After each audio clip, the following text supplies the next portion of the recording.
Estamos mais uma vez aqui para adorarmos ao Senhor. Nós estamos ministrando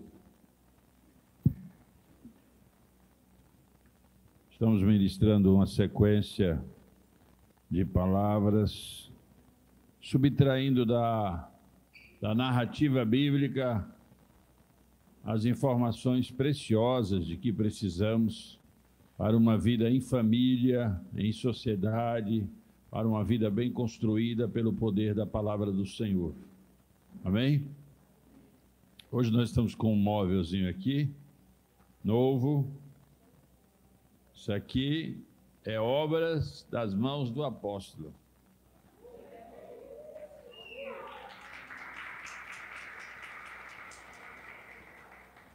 Para quem não sabe, eu sou um robista da madeira. Eu gosto de trabalhar com madeira. E resolvi fazer esse móvel aqui para... Assim como aquele outro também, foi eu que fiz. Então, eu quero que você ore para Deus continuar me dando graça. E não é uma perfeição, mas para um amador está ótimo, né? Para um amador está ótimo. Graças a Deus por isso. Irmãos, hoje nós vamos falar sobre o ato de invocar.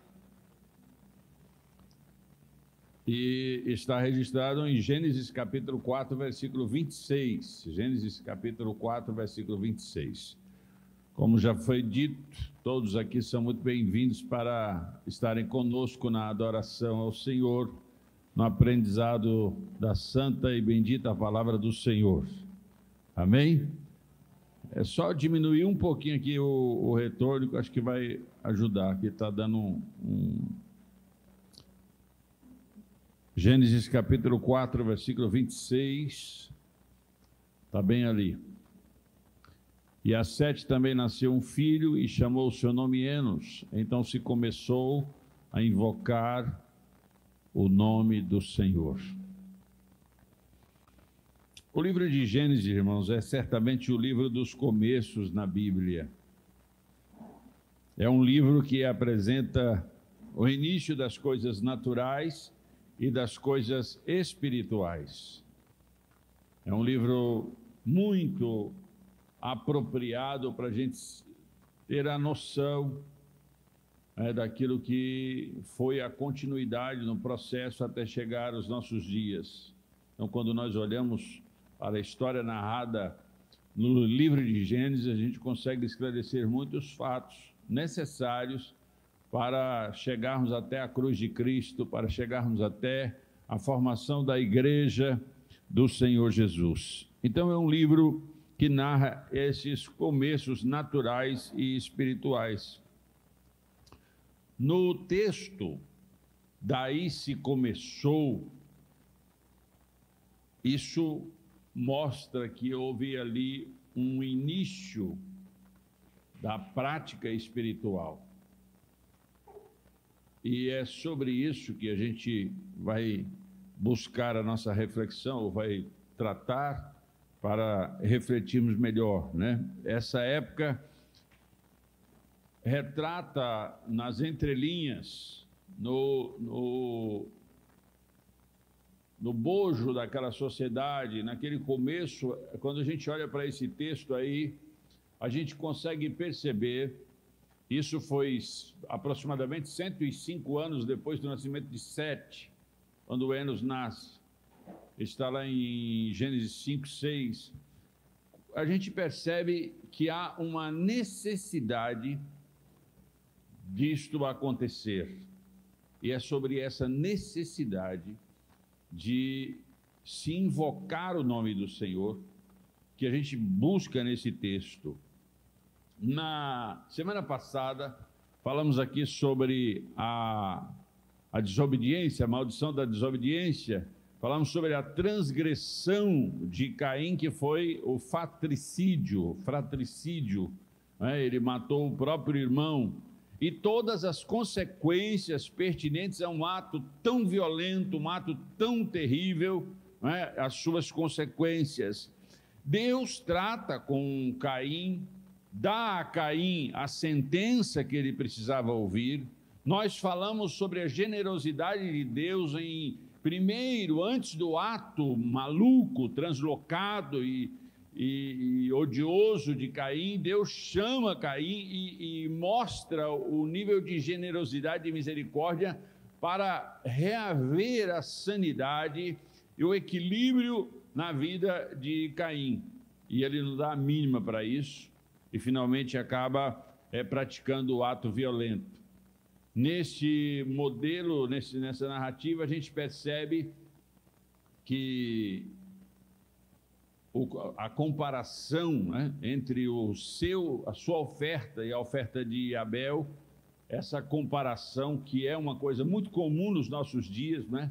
Hoje os sites, os aplicativos, as redes sociais, tem muito disso de comparações, e isso é um problema muito sério no seio da sociedade, traz muitos desgastes à comparação, porque você passa a olhar a grama do vizinho como se fosse mais verde e esquece de valorizar a que você tem e até cuidar mais da sua, com isso trazendo prejuízos devastadores.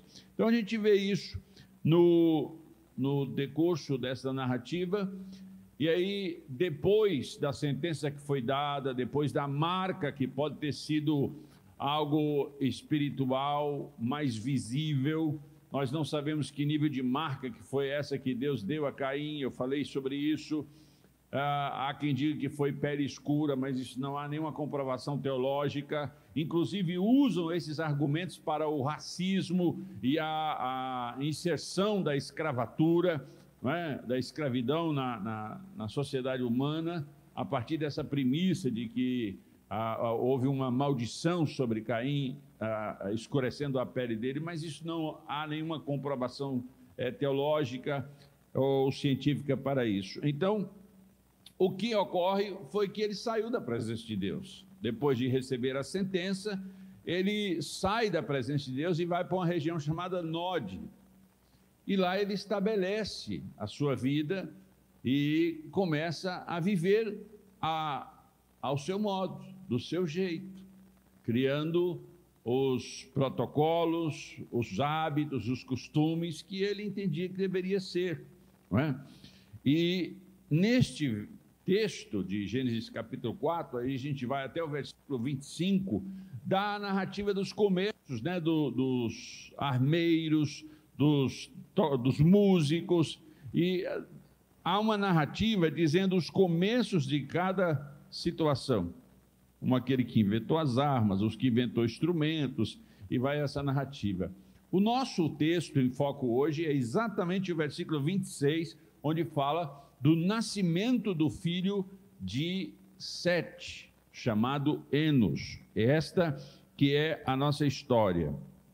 Então, todo esse relato da descendência de Caim no texto, e aqui a Bíblia faz um resumão, acho que aqui é o que a gente pode dizer hoje, né? Um resumão da sociedade daquela época, os acontecimentos daquela geração, que era notadamente a ausência da presença do Senhor, o trabalho pela subsistência, quer dizer, as pessoas começaram a ter que se esforçar cada vez mais para sobreviverem dentro das suas conformidades, dentro dos seus desejos, dos seus sonhos. Elas começaram a caminhar nessa trajetória. O começo da autoexaltação humana, a gente percebe isso na narrativa, eles começaram a se autoexaltar. Quer dizer, ainda que o humanismo, como uma filosofia mais erradicada, aconteceu no ano 1400, aproximadamente, da nossa era, mas esse humanismo já existia desde esse início, né, da história humana, quando a autoexaltação, porque o humanismo nada mais é do que isso, é colocar o homem como centralidade de todas as coisas, não é? Então a gente consegue perceber isso. O entretenimento foi também uma introdução dentro da sociedade, a busca pelo entretenimento e, claro, a violência, que foi, né, o pai da violência, podemos dizer assim, humanamente falando, foi Caim. E isso foi introduzido na sociedade.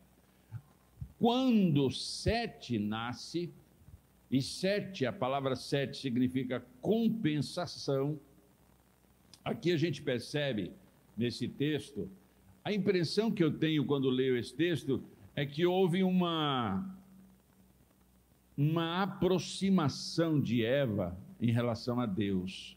Ora, ela estava chocada, porque não tinha acontecido a morte ainda, né? E morreu foi um dos seus filhos. Então ela estava abalada emocionalmente. Se na nossa geração, depois de milênios, estudando sobre a morte, vendo milhares morrerem em pandemias e epidemias, em acidentes e de todos os modos, né? Morte natural, a rodo, todo tipo de morte, ainda nós nos sobressaltamos com a morte, ainda nós nos assustamos com a morte. Imagina naquele episódio, quando o filho dela morre e a morte ainda não os tinha alcançado, era a primeira vez. Então ela estava, se hoje nós somos abalados pela visita da morte, imagine para Eva naquela ocasião. Então ela estava emocionalmente abalada, arrasada, porque o seu filho havia morrido, e pior ainda, porque o irmão dele, que também era filho dela, havia cometido tal crime. Já pensou que coisa horrorosa, irmãos? Usa um pouco de empatia aí, fica no lugar dela um pouquinho aí. Olha o estado emocional, olha o estado espiritual e até físico daquela mulher. Subentende que ela clama ao Senhor, subentende que ela busca ao Senhor. Há um pedido para que o seu coração fosse consolado, que aquela dor tão terrível.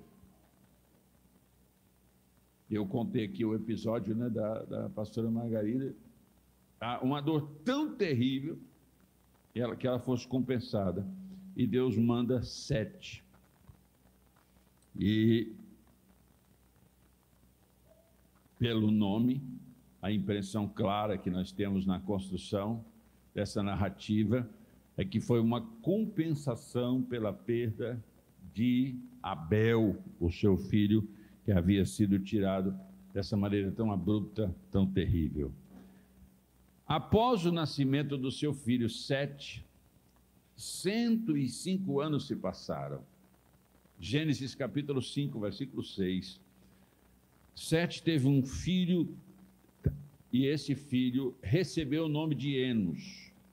Pode ter sido dado pelo pai, pela mãe, não sabemos. Normalmente os nomes são dados, né? Ou pela própria Eva, ou por Adão, a voz desta criança. Então, quando aí a gente olha para o significado de Enos, e é importante a gente guardar isso, significa fraco, frágil, mortal. Porque um pai, porque um pai de família, um homem que tinha sido criado ali, ouvindo a relação, ou a interação dos seus pais, Adão e Eva, com Deus, por que ele daria um nome desse, com um significado tão frágil, tão tacanho, tão pequeno para o seu próprio filho, né? Fraco, frágil e mortal, o significado do nome Enos.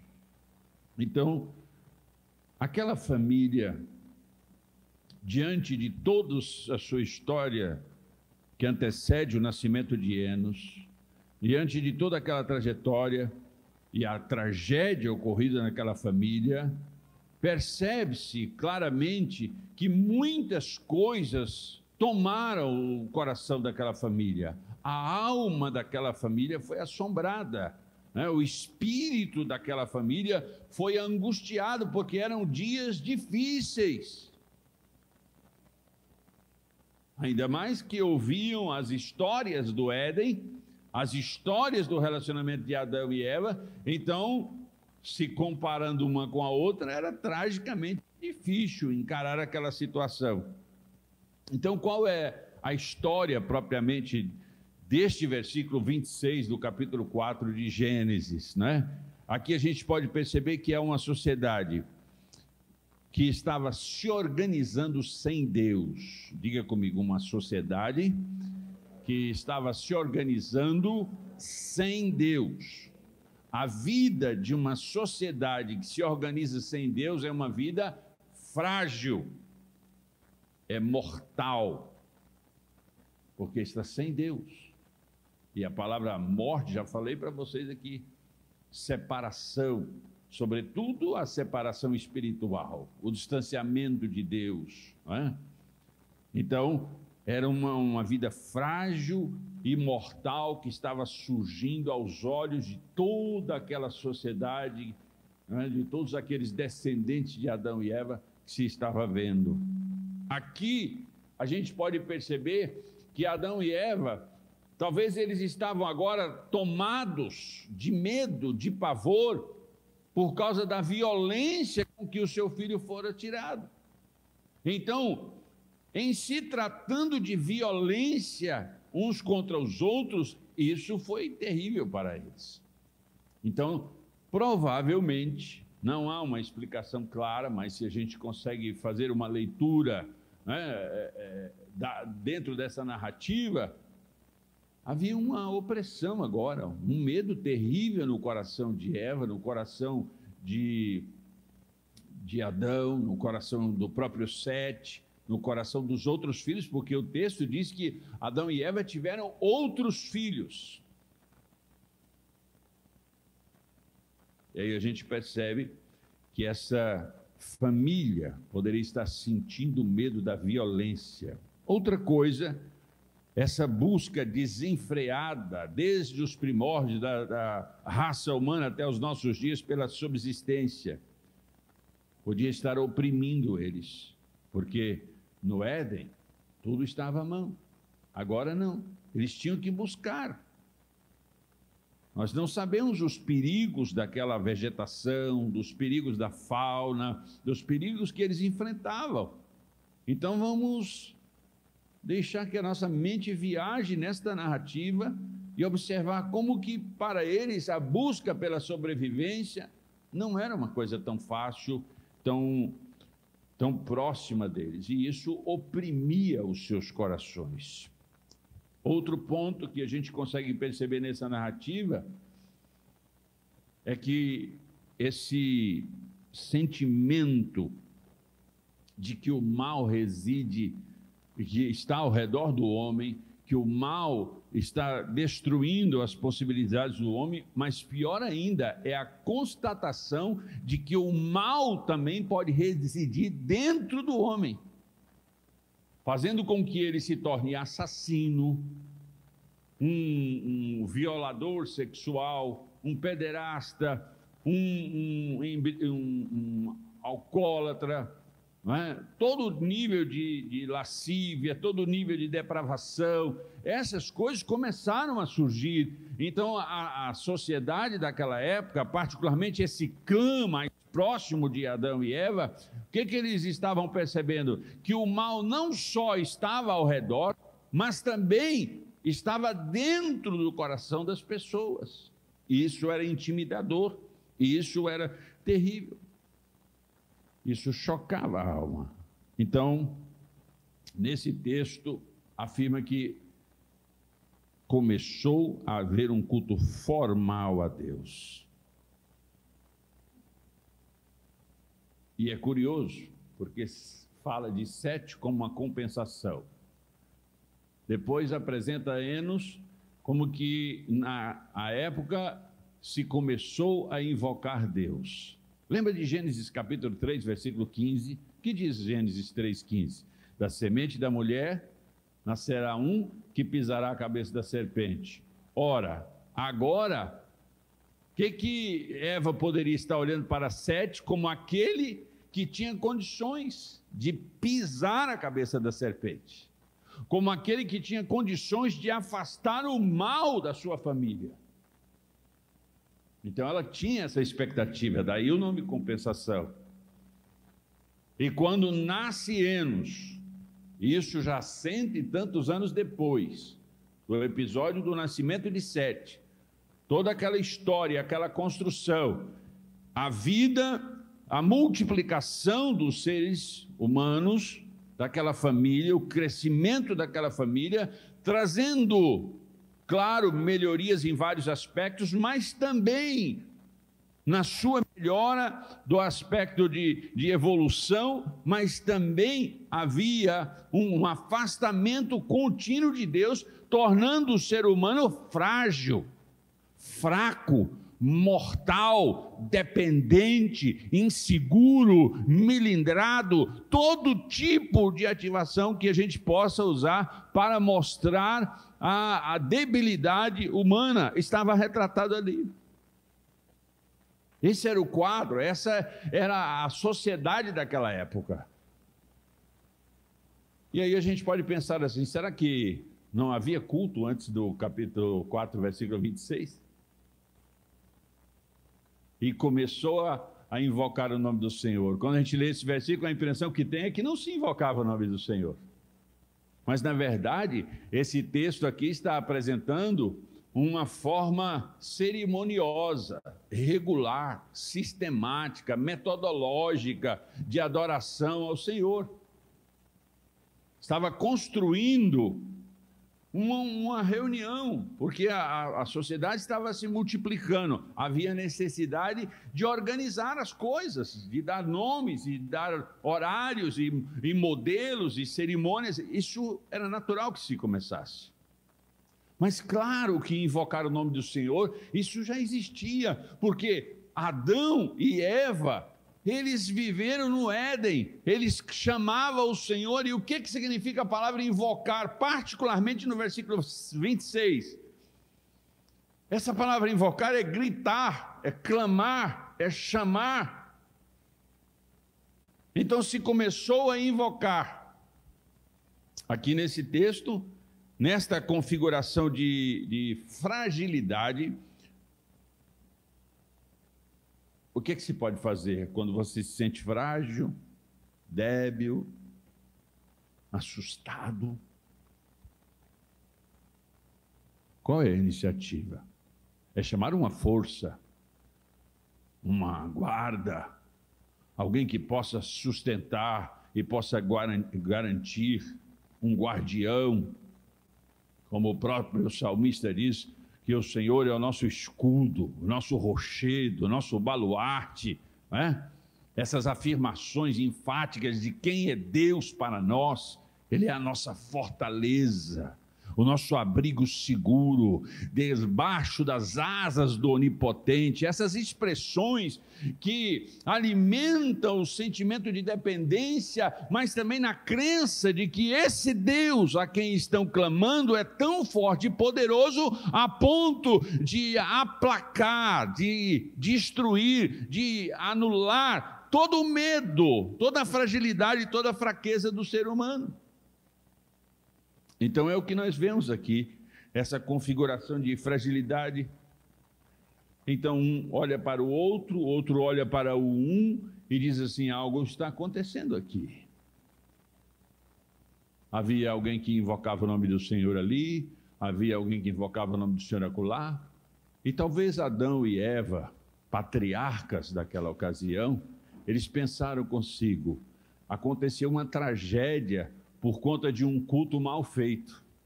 Aconteceu uma desgraça por conta de uma adoração equivocada. Foram fazer uma oferta e a fizeram de maneira errada. Isso provocou uma tragédia na nossa família. Vamos sistematizar isso aqui? Vamos criar um modelo aqui, porque nós temos que respeitar a santidade do nome do nosso Senhor. Nós temos que fazer um culto real que Ele aceite, que não crie nenhum constrangimento e nenhuma situação trágica mais outra vez no nosso meio. Então, essa é a percepção. Esse ato de invocar, começa aí no versículo 26, não é? E eles, nesta busca sistemática, que começa nesse texto aqui, fala, espera aí, eu estou vendo que o meu filho, Enos, Sete olha para meu filho, uma criancinha aqui que é tão frágil, é tão fraca, tão débil, tão suscetível à morte. Olha para um lado e olha para outro, escuta a história da morte do seu irmão Abel, a violência com que Caim tratou a situação. Espera aí, vamos achar um meio de clamar, de invocar, de buscar, de atrair a atenção de Deus para a nossa família. Vamos criar uma metodologia, um sistema, um cerimonial que mova o coração de Deus em nossa direção. Ele expulsou os nossos pais do Éden porque eles transgrediram. Eles expulsaram Caim. Ele expulsou Caim da presença dele porque ele transgrediu. Algo precisa ser feito urgentemente. Algo precisa ser trabalhado urgentemente para que nós possamos cair na graça desse Deus. Quem somos nós? Tão frágeis, tão melindrosos. Não resistimos a tanta coisa, um vírus, um vermezinho, uma bactéria, um acidente. Agora milhares de pessoas, mais de 15 milhões de pessoas só em 2020, 2021, morreram com um bichinho, Covid-19. Já pensou que coisa terrível, irmãos? Então, nessa situação, eles observaram aquilo ali e falaram, espera aí, a nossa relação com esse Criador precisa ser ajeitada, precisa ser organizada, porque a nossa família, Sete olha para o seu filho Enos, isso aqui é uma visão minha, uma leitura minha do texto, ele olha para o seu filho Enos e diz, espera aí, o meu filho é tão frágil, tão fraquinho, mas eu o amo, é meu filho. Eu lembro que eu morava lá no Céu Azul, próximo a Brasília, e o Abraãozinho tinha um aninho e pouco. E lá em casa tinha uma torre de televisão bem alta. E o Abraãozinho subiu aquela torre, foi subindo, subindo, subindo. E a gente não percebeu, eu estava em casa, ele no terreiro brincando. Quando a gente... Cadê o Abraão?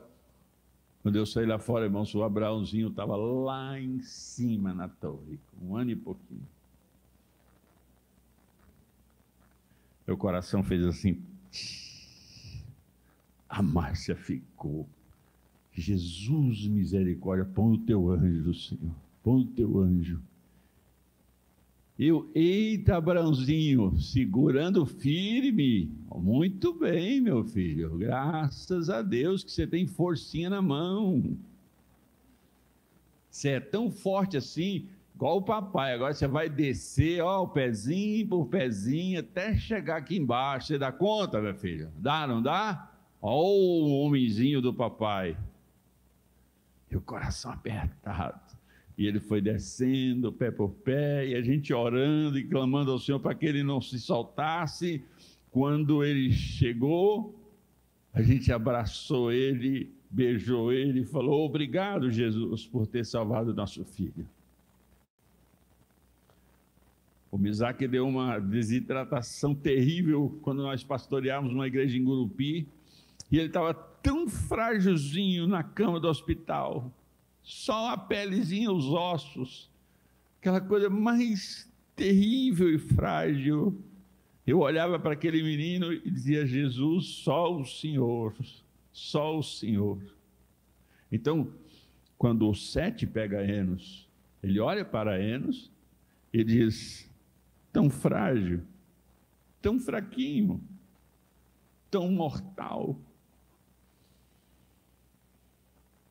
Ele criou Enos, a impressão que tem é que ele criou Enos com uma dependência de Deus, com uma dependência do Criador, porque ele viu que a vida humana em si mesmo é frágil, fraca, mortal. E ele falou: algo precisa ser feito, eu vou inculcar nesta criança o caminho que ela deve andar para que ela não se extravie no futuro. Eu vou ensiná-la a depender de Deus. Talvez se reuniram a família, disseram: como vamos fazer? Como vamos proceder? Vamos se reunir uma vez por semana? Vamos fazer uma célula familiar? Um culto familiar? Como vai fazer? Você consegue visualizar isso, irmãos? Então aqui se trata não de uma invocação individual, mas coletiva. Era uma invocação, uma forma pública, coletiva, de chamar Deus, de gritar por Deus, e isso era necessário para que se inculcasse diariamente ou semanalmente as instruções relativas à adoração a Deus, para que se livrassem de tragédias futuras, de malefícios terríveis que poderiam abater sobre as suas famílias. Então eles tinham esse entendimento, eles tiveram esse entendimento. Eles não poderiam viver uma vida confusa, desinformada, que ocasionasse a profanação do Deus Santo e Criador de todas as coisas. Então havia uma necessidade de se tornar real esse tipo de culto, cerimonioso e coletivo. Então, eles experimentaram, eles criaram um modelo de invocação. E é curioso esse texto estar aqui, porque o livro do Gênesis, como o livro dos começos, ele está dando aqui o insight para nós, como se procedeu a sociedade daquela época, como as coisas foram sendo acrescentadas, como se deu o início das coisas, e por que esses inícios são muito importantes, para que a gente seja racional, lógico. Olha, a gente consegue capturar com a sabedoria dada por Deus, como devo proceder com a minha família. Se aquela família foi tomada por uma tragédia tão difícil, recém saído de um relacionamento absolutamente glorioso e pleno com Deus, o que resta para nós nos dias atuais? As famílias estão sendo destruídas, estão sendo deformadas, as famílias estão deformadas. Irmão, a gente olha os vídeos na internet, tem hora que eu falo: gente, eu acho que eu já passei da minha época, eu quero viver até os 120 anos, mas tem hora que eu falo assim, eu não consigo compreender o que está acontecendo. As pessoas, elas estão doentes mentalmente, espiritualmente, elas estão deformadas, capazes de se achar como um cachorro, como um gato, como os sexos opostos do que foram criados.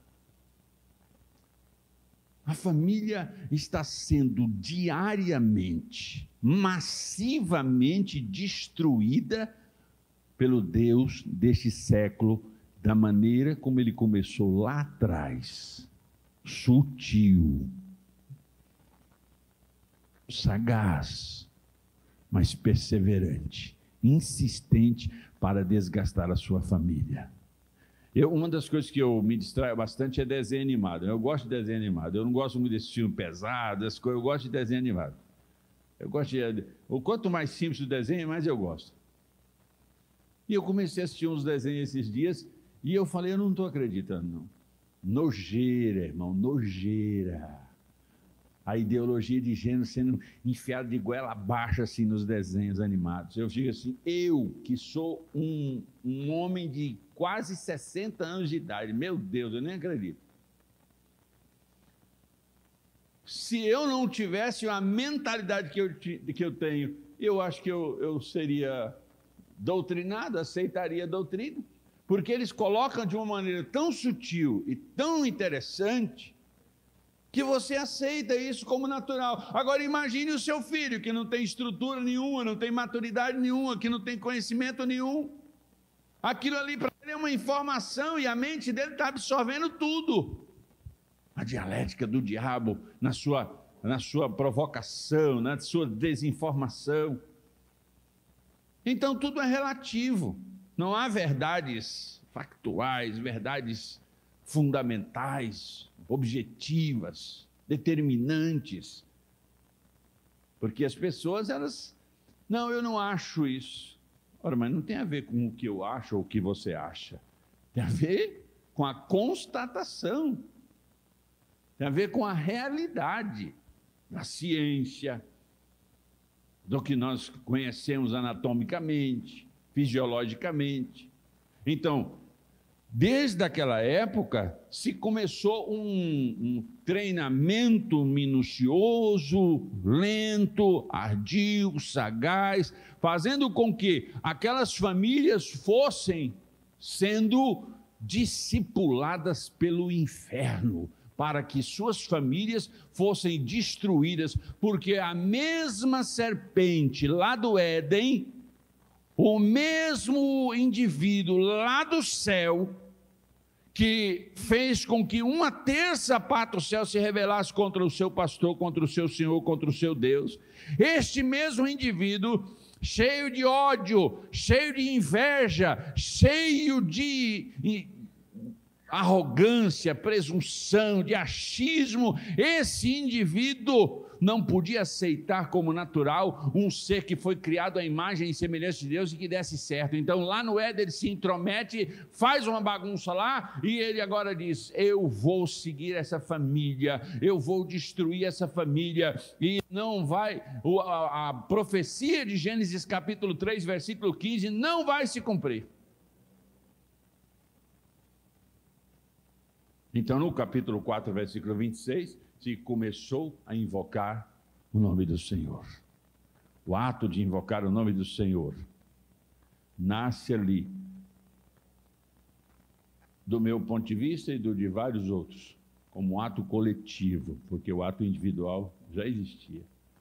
Mas um ato coletivo, a partir daquela data, se tem aí a instituição, uma forma adequada de transmitir o conhecimento sobre Deus, sobre as relações com Deus, sobre como se aproximar dele, sobre como falar com ele, sobre quem somos diante dele. Todas essas coisas foram temas daquelas informações primárias, quando se começou a cultuar o Senhor daquela forma. Então essas instruções foram necessárias, para que o homem pudesse, de uma maneira adequada, de uma maneira respeitosa, se aproximar de Deus, sem criar um problema. Sabe o que está acontecendo na nossa sociedade, irmão? As famílias não estão nem aí para como se apresentar diante de Deus. Porque não importa como ensinamos, é do jeito que elas querem. Eu acho, eu penso, o eu está mais poderoso do que nunca, porque ele quer se contrapor contra o eu sou, ele quer ser um deusinho, então é o mundinho dele, ele quer decidir as coisas, o ser humano. Então ele, não gosto muito desse tipo, vou para o outro. E começa a fazer coisas. Tanto é que começaram a fazer vários tipos de adorações malucas ao longo da história da humanidade. Desde necrofilias, olha, irmãos, existe todo tipo de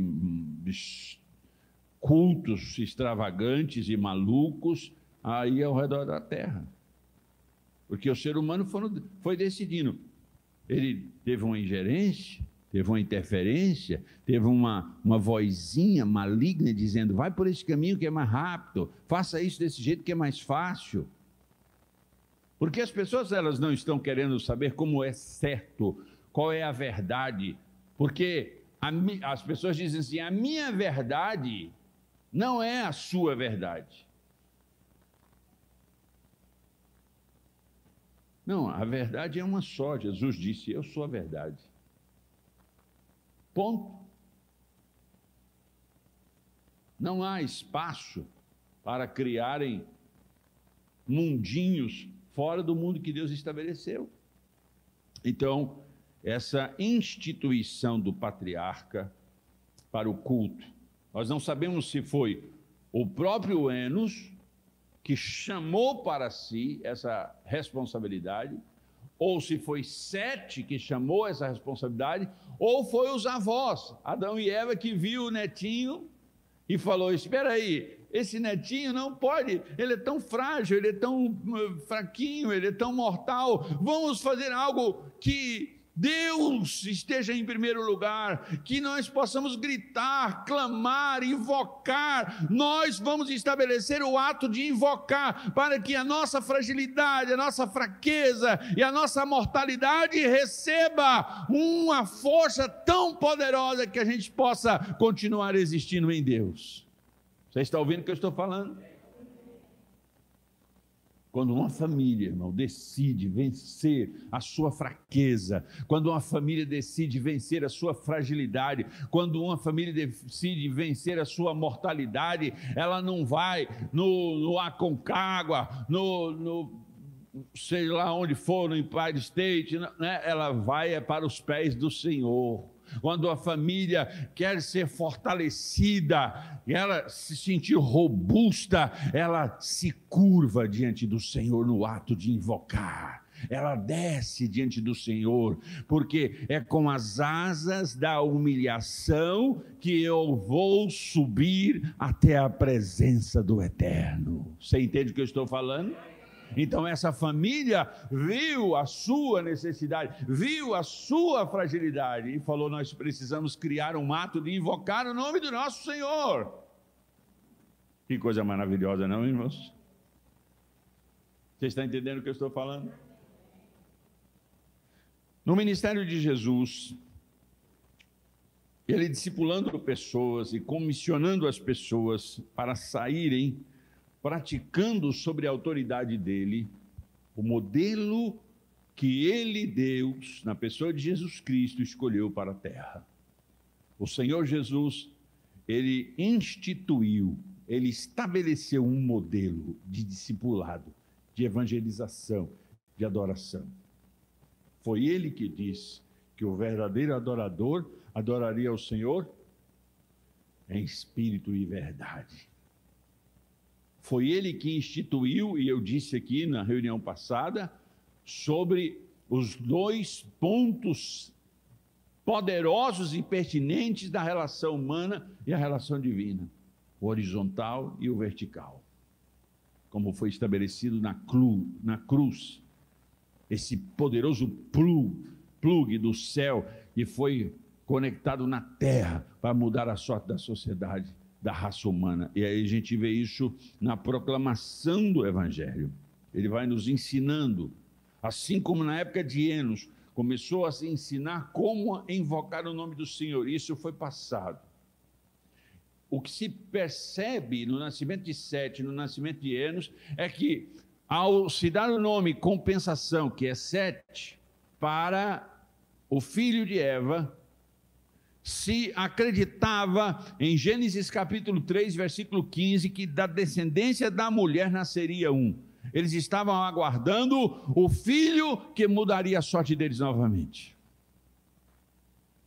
E quando eles olham para o lado e vê um monte de situação terrível e degenerada, eles falam: não, nós precisamos acertar as arestas, nós precisamos cultuar Deus de maneira que atraia a atenção dele e que ele seja generoso conosco e que nos guarde e que nos proteja. Então, Jesus, quando ele veio, e é claro, Gênesis 3,15, aí João 3,16, Deus ama o mundo e oferece o seu Filho. A semente da mulher, depois de milênios, prometida no Éden, agora surge em Jerusalém. para mudar a sorte da humanidade. Essa mesma semente de Eva que pisaria a cabeça da serpente, teria seu calcanhar ferido, essa mesma serpente começou um processo de evangelização e de formação de adoradores. Começou um processo de discipulado, de treinamento. Ele começou a mostrar como o culto deveria ser e da maneira como deveria ser aplicado, e como conquistariam as outras pessoas para também fazer isso, porque à medida que eu faço isso conforme a semente da mulher, Jesus Cristo, então eu obtenho o direito de atrair o reino de Deus, eu obtenho o direito de atrair a presença de Deus. Tanto é que ele diz: quem vê a mim, vê ao Pai. Então, a nossa relação com Cristo, a nossa identidade em Cristo tem a ver com a nossa relação com o Pai. Olha o que o Senhor aqui diz no capítulo, Paulo, aliás, no capítulo 10 de Romanos. Romanos capítulo 10, versículos 13 ao versículos 13 até o 15. Porque todo aquele que invocar o nome do Senhor será salvo. Como, pois, invocarão aquele a quem não crerem? E como crerão naquele de quem não ouviram? E como ouvirão se não há quem pregue? E como pregarão se não forem enviados? Como está escrito: quão formosos os pés dos que anunciam o evangelho de paz, os que trazem alegres novas de boas coisas. Romanos capítulo 10, 13 ao 15. O que Paulo está escrevendo aqui aos irmãos de Roma, aos romanos? Ele está mostrando aqui que só invocarão ao Senhor se crerem. Naquela família frágil, amedrontada, visitada pelas tragédias recentes na família, no desgaste dos relacionamentos familiares daquela época, eles se perceberam frágeis, fracos e mortais, e entenderam que precisavam clamar ao Senhor. Agora, o Senhor Jesus apresenta um modelo de culto, um modelo de invocação, de clamor. O que ele ensina lá em Mateus capítulo 6? A oração ao Pai Nosso.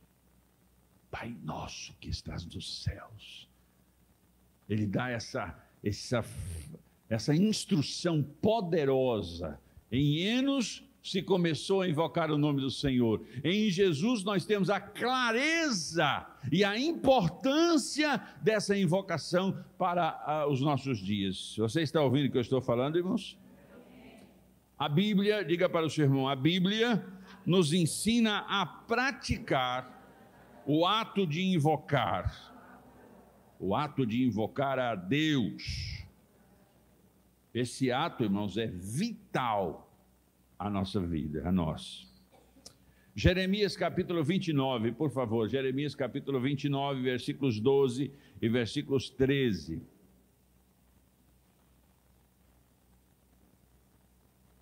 Diz assim: então me invocareis, e ireis, e orareis a mim, e eu vos ouvirei.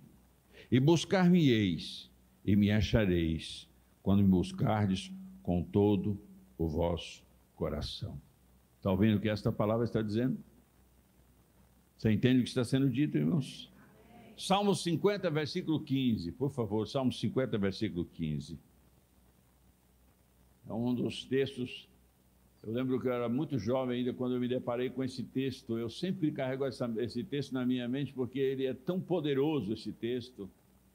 Ele é tão poderoso. Olha, invoca-me no dia da angústia. Quem é que não passa por uma angustiazinha aqui ou acolá? Ou uma angustiona, se é que tem essa palavra.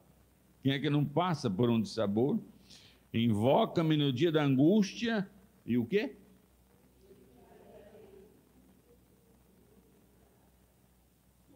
Um ensinamento prático da palavra do Senhor. A Bíblia está nos ensinando: invoca-me no dia da angústia e eu te livrarei e tu me glorificarás. Quer dizer, são 3 aspectos aí que a gente vê nesse texto.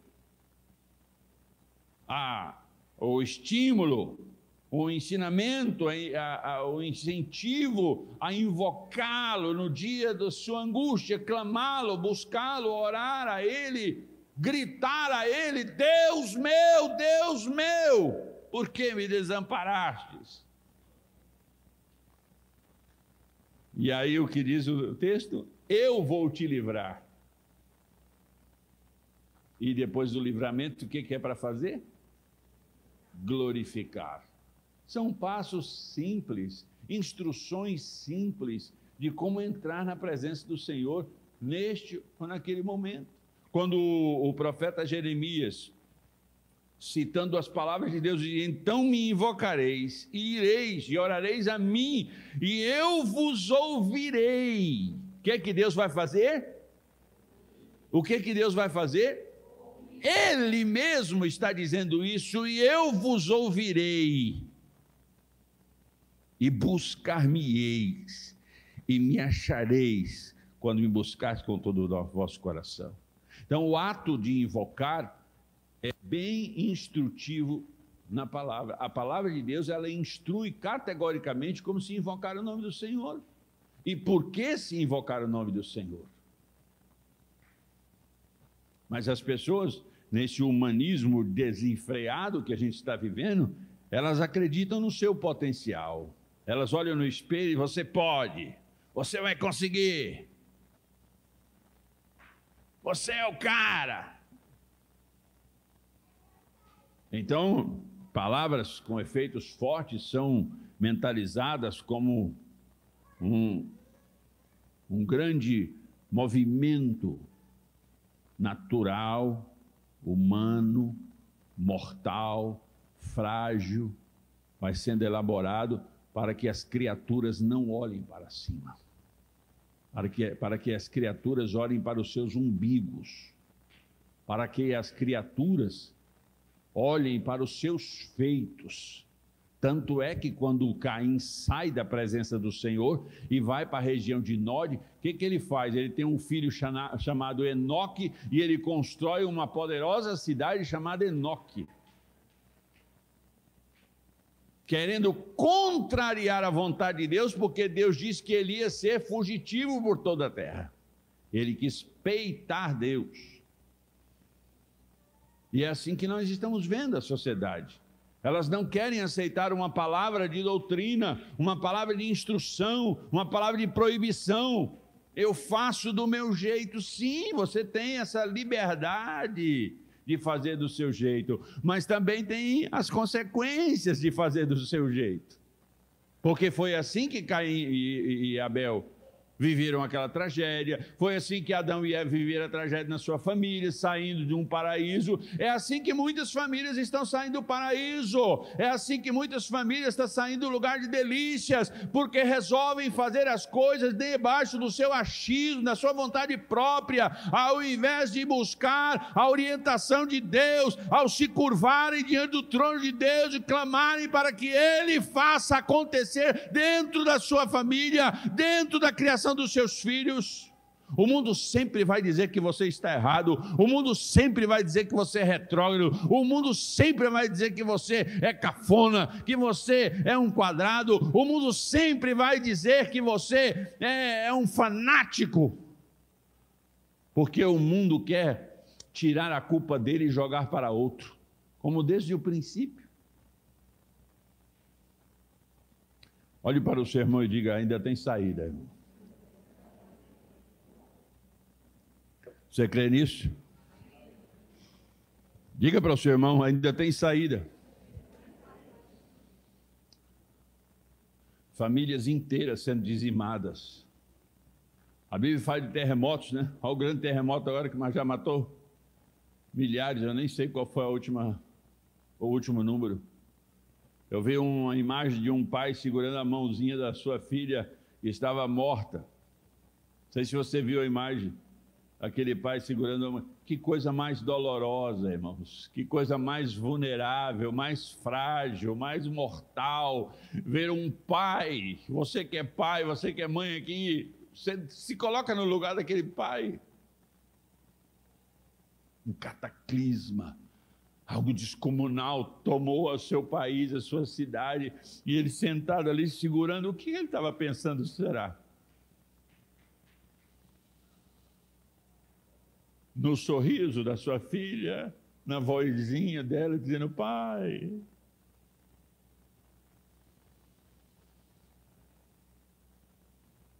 Por isso que a Bíblia diz que há mais sabedoria na morte do que no nascimento.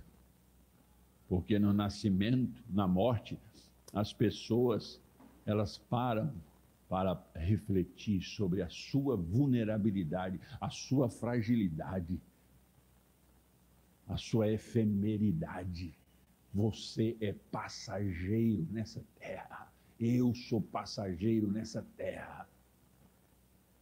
Ah, eu posso, eu faço, eu sou, eu tenho isso, eu tenho aquilo. Que maravilha, parabéns para você. Você pode ter tudo, você pode fazer, mas não se esqueça de, no início e no final de cada dia, se curvar. No ato de invocar ao Senhor, dizer, Senhor, nada do que eu tenho poderia ser meu, se não fosse teu antes e permitido por ti. Eu sou só um mordomo das tuas coisas. Eu aceito. No Novo Testamento, nós vemos a citação do apóstolo Pedro, dizendo assim, no Atos capítulo 2, versículo 21. Atos capítulo 2, versículo 21. Todo aquele que invocar o nome do Senhor, já está aqui? Pode ler, irmãos.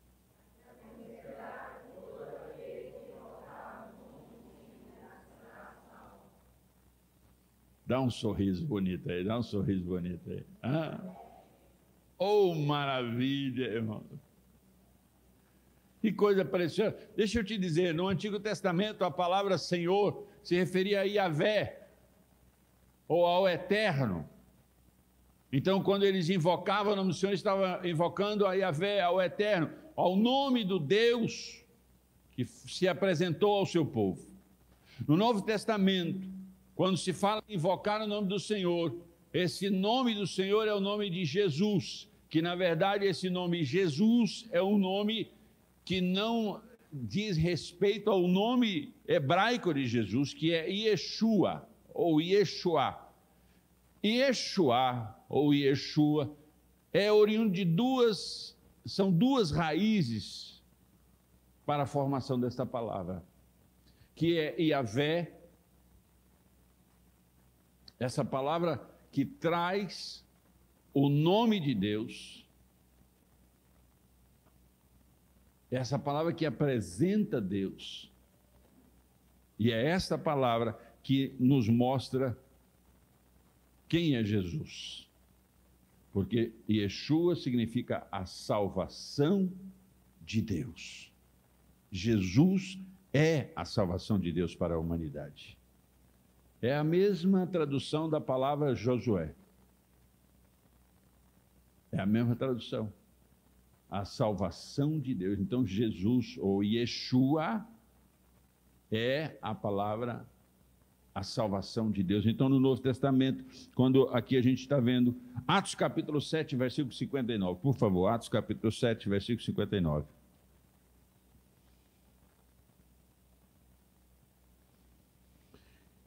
Invocava o Senhor e dizia, Senhor Jesus, recebe o meu espírito. Quem é esse aí? Estevão. Ele estava invocando, clamando, chamando, gritando para o Senhor e dizendo, Senhor, recebe o meu espírito.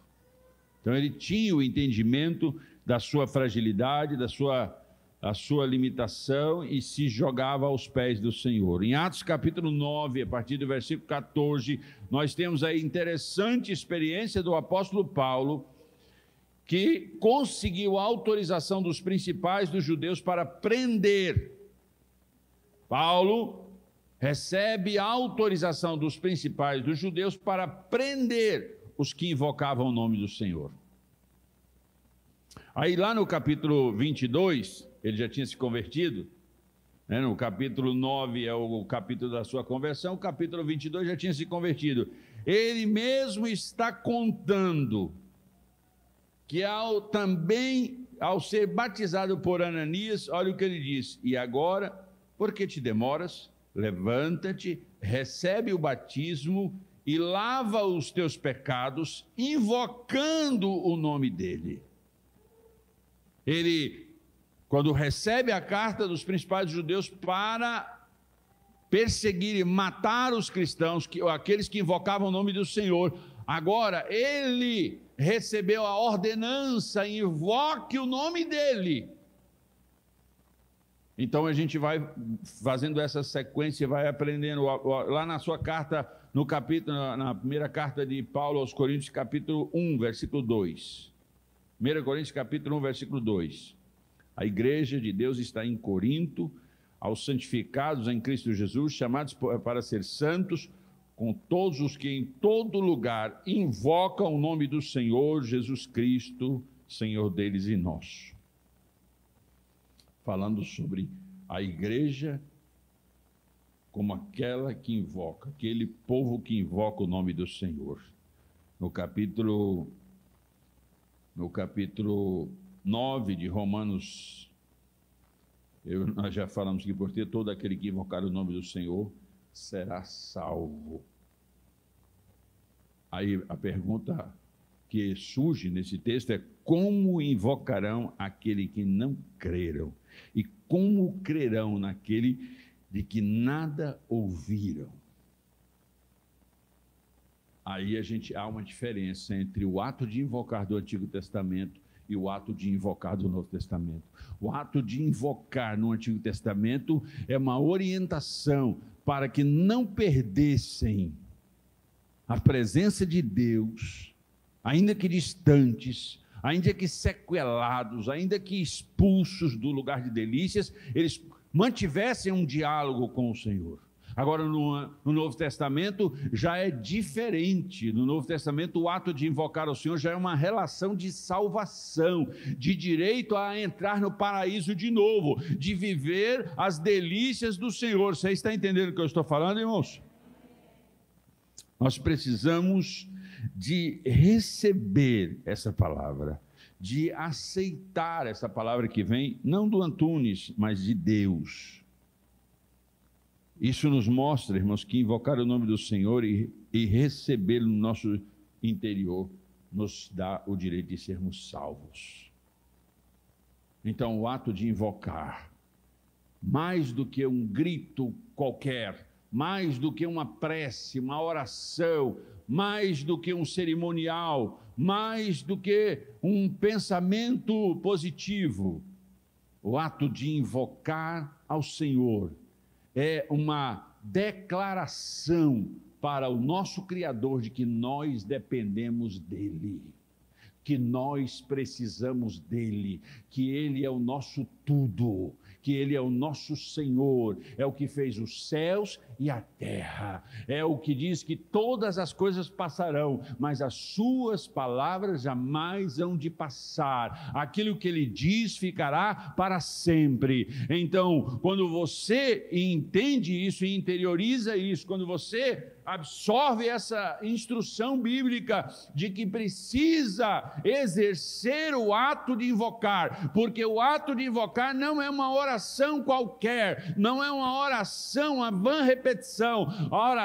O ato de invocar é uma declaração constante, perseverante de que você precisa de Deus, que você depende dEle e que sua vida, o seu mundo é caótico, é frágil, é mortal, é fraco, que o mundo que está ao seu redor está desmanchando, deteriorando, está sendo sequestrado, mutilado, aniquilado, mas você olha para o texto e diz assim: 10.000 pode cair de um lado, 1.000 pode cair do outro, mas eu vou ficar de pé, porque eu vou gritar: só o Senhor é Deus, só o Senhor é Deus. Ele é a minha bandeira, Ele é o meu esteio, Ele é o meu rochedo, Ele é o meu escudo, Ele é a minha fortaleza, Ele é o meu abrigo, Ele é o meu guardião, Ele é a minha salvação. Nele confiarei e andarei nele todos os dias, para que eu possa ter o direito de entrar no jardim de delícias novamente.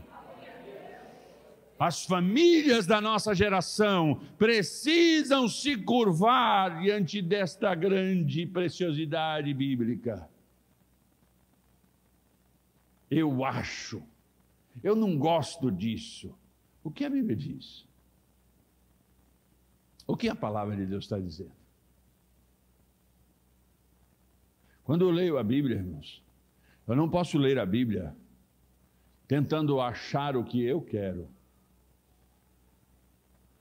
A Bíblia não é uma gaveta minha, que eu abro para pegar o que é meu. A Bíblia é uma despensa. As prateleiras delas estão bem organizadas. E eu entro nessa despensa para pegar as verdades de Deus, os mantimentos de Deus, as provisões de Deus. E Ele que me criou, Ele que me fez, Ele sabe o que eu preciso. Se é hora do puxão de orelha, então tome-lhe puxão de orelha. Humildemente curve a cabeça e aceite. Se é hora do tapinha nas costas, vai lá, rapaz, eu estou contigo, seja valoroso, não temas. Então que assim seja.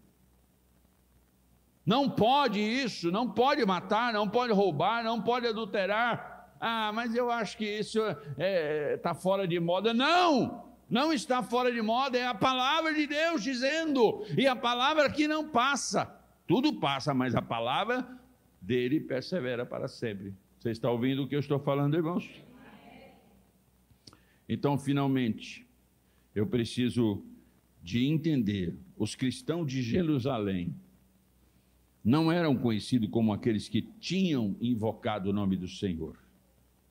Está lá no capítulo, tanto o capítulo 10, quanto no capítulo 2 de 2 Timóteo 22. Mas eram conhecidos como aqueles que invocavam o nome do Senhor.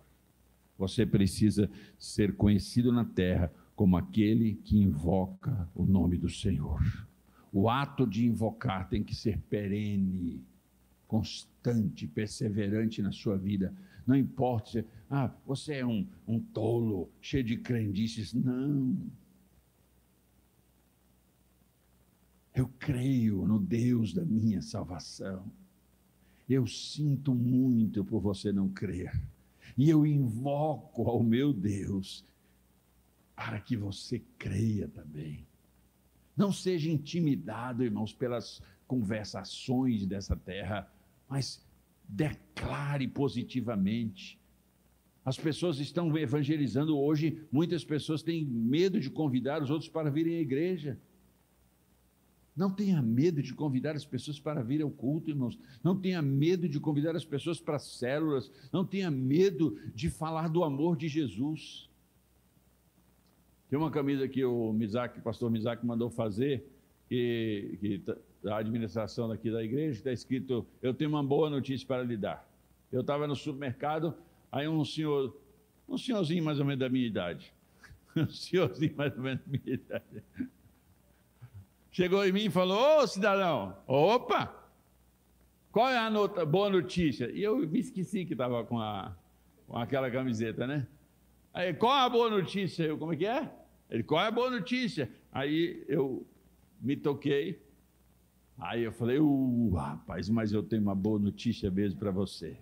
E fui falar do amor de Jesus para ele. Foi um tempo tão precioso, a gente conversou um tempão no mercado, e eu falando sobre Jesus, eu comprando fruta, verdura e pregando do amor do Senhor Jesus. Ele deu um sorrisão grande e falou: obrigado, esse mestre eu conheço. Já pensou que coisa linda, irmãos? É no cabeleireiro, né? No barbeiro. Você está lá, fala do amor de Jesus. Sabe por quê, irmãos? Porque você entendeu o que significa ser humano dependente de Deus. Todas as pessoas são frágeis, débeis, mortais, que precisam de reconhecer a sua dependência, a sua fragilidade e assumir, como na época de Enos, e começaram a invocar o nome do Senhor. E finalmente, irmãos, para finalizar esta reflexão, nós vimos aqui que, ao experimentar a fragilidade do homem, naquela geração eles começaram a invocar o nome do Senhor, e ao longo da Bíblia nós vimos vários homens do Senhor, vários servos do Senhor invocando o nome do Senhor e servindo ao nome do Senhor. Vimos Jesus no Novo Testamento fazendo declarações enfáticas sobre a oração, o invocar o nome do Senhor. Diga para quem está perto de você, todas as famílias, diga de novo, todas as famílias precisam subtrair da palavra de Deus as instruções para uma vida plena da presença do Pai. O que está precisando nas famílias é isso, irmãos. Nós muitas vezes nos esquecemos que a palavra do Senhor tem todas as instruções. E infelizmente, olha o que a gente constata: as famílias que não invocam o Senhor podem não só sofrer aqui no tempo presente, como sofrer eternamente. Porque quem não invoca o nome de Yeshua HaMashiach, quem não invoca o nome de Deus é a salvação, está não só perdendo tempo aqui nessa terra, sofrendo sem a esperança, sem a fé, sem a alegria do pastoreio divino em suas almas, mas também vou sofrer o afastamento de Deus eternamente. Olhe para o seu irmão agora, com fé, com coragem, olhe para o seu irmão e diga: se você sente que os seus pensamentos, que as suas vontades são confusas, são fracas, se você olha para si mesmo e reconhece a sua fragilidade e também a sua necessidade de Deus, a necessidade da vontade perfeita de Deus para a sua vida. Não é uma palavra do Antunes, não é uma palavra do pastor fulano ou pastor Beltrano, não é esta igreja, é a Bíblia, é a palavra de Deus nos dando instruções claras, óbvias, límpidas, instrutivas, poderosas para nosso coração. Então, o ato de invocar ao Senhor Deus não só facilita que a vontade de Deus seja palpável diante de nós, como seja clara diante de nós. Quando você ouve um hino, irmãos, e começa a pensar naquela letra, se você ouvir aquele hino concentrado, você vai se colocar no lugar, e aquela letra inspirada vai tocar o seu coração. Quando você ler a palavra e deixa aquela palavra de Deus entrar no seu coração, quando você lê um texto bíblico e deixa que aquele texto fale com você, é como se você puxasse a cadeira para Deus e dizendo assim: Deus, fale comigo, converse comigo. Você está lendo a Bíblia, é a palavra viva de Deus falando com você e comigo.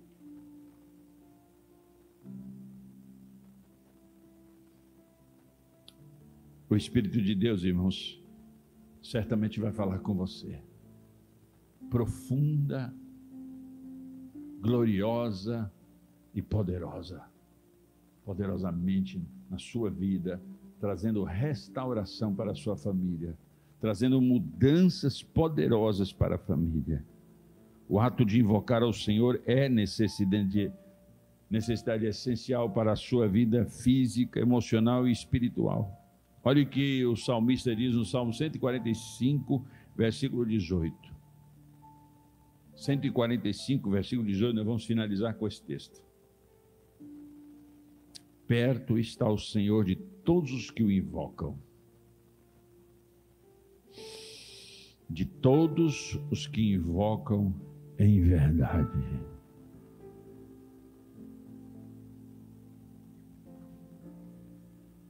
Vamos juntos? Perto está o Senhor de todos os que o invocam, de todos os que o invocam em verdade.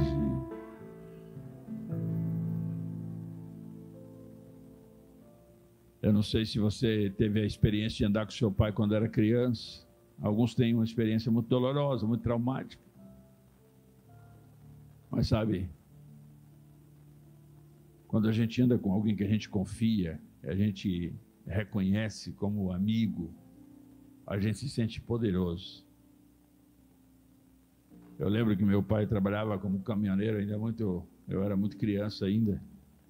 Trabalhava numa empresa, essas empresas de construções de rodovias.